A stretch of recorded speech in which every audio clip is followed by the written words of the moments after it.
నమస్కారం. అర్చన గారు కీటో డైట్‌లో ఎలక్ట్రోలైట్స్ ఎలా బ్యాలెన్స్ చేసుకోవాలి అని అడిగారు. ఎలక్ట్రోలైట్స్ అంటే పొటాషియము, మెగ్నీషియము ఇట్లాంటివి అన్నమాట. అయితే కీటో డైట్‌లో మెయిన్‌గా ఎలక్ట్రోలైట్ బ్యాలెన్స్ కోసము నిమ్మరసం వాడమని చెప్తారనమాట. నిమ్మరసంలో ఈ ఎలక్ట్రోలైట్స్ అన్నీ కొంత పర్సెంటేజ్ ఉంటుంది. అందుకనే రోజు ఒక 4, 5 నిమ్మకాయలు వాడుకుంటే మంచిది అని చెప్తారు. అయితే నేను ఎలక్ట్రోలైట్స్ కోసం నేనేం చేస్తానో చెప్తే మీకు ఈజీ ఉంటుంది కదా! మీరు మార్చుకోవచ్చు. అయితే నేను పొద్దున్నే లేవంగానే గ్రీన్ టీలో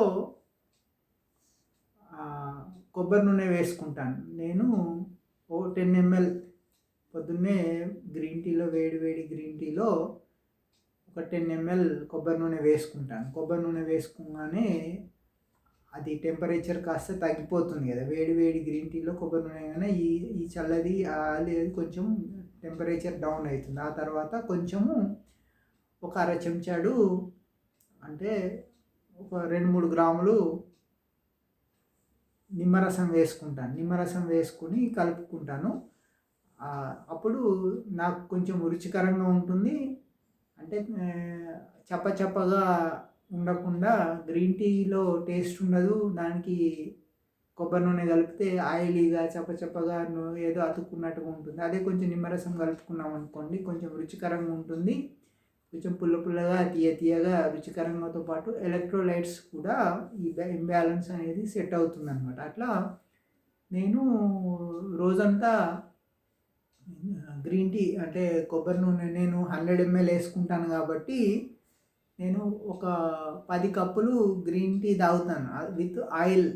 అంటే వేసుకున్నప్పుడల్లా 10 ml చొప్పున 100 mlకి 10 గ్రీన్ టీ కప్పులు తాగుతాను. 10 సార్లు నిమ్మరసం వేసుకుంటాను.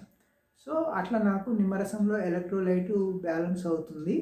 తర్వాత కూరలో కూడా నేను బాయిల్డ్ ఎగ్స్ తిన్నప్పటికి కూడా బాయిల్డ్ ఎగ్స్ మీద కొంచెం నిమ్మరసం జల్లుకుంటుంటాను. లేదంటే ఏదన్నా కూర తిన్నా కూడా అందులో కొంచెం నిమ్మరసం కలుపుకొని అట్లా మేనేజ్ చేస్తుంటాను. నాకు అట్లా నిమ్మరసం బాగానే వస్తుంది.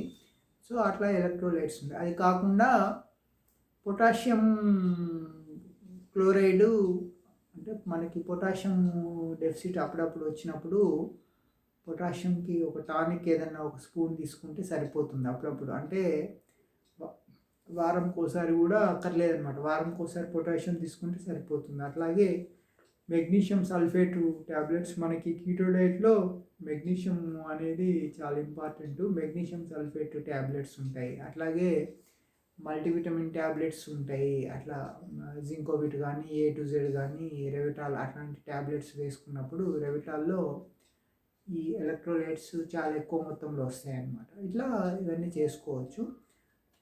మనకి మాంసాహారంలో కూడా కొంతవరకు ఇట్లాంటి కొన్ని మినరల్స్ ఉంటాయి కాబట్టి దాని ద్వారా కొంత కవర్ అవుతుంది. మెయిన్గా నిమ్మరసము అనేది చాలా ఇంపార్టెంట్ అనుకోండి.